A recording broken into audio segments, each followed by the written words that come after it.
cenjene inženirke in inženirji, danes je naš praznik. 4. marec je svetovni dan inženirstva.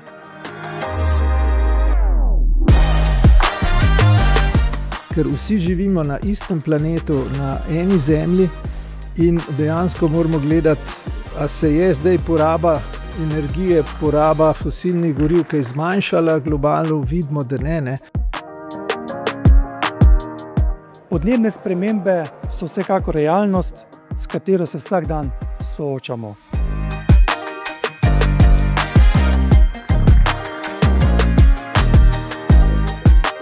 Današnja tema Razogljičimo grajeno okolje s klicajem. Spoznamo ali kakšne nove ljudi ali pa srečamo stare prijatelje, se pogovorimo o aktualnih projektih.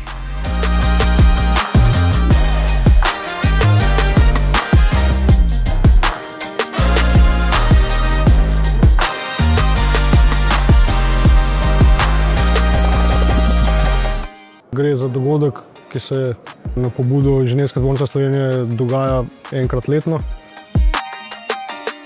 Jutranja predavanja so bila res odlična, z vrhunskimi predavatelji, z res aktualnimi temami. Naši člani tukaj srkajo znanje od najboljših raziskovalcev pa do inženirjev, ki v praksi imajo že preizkušene dobre prakse.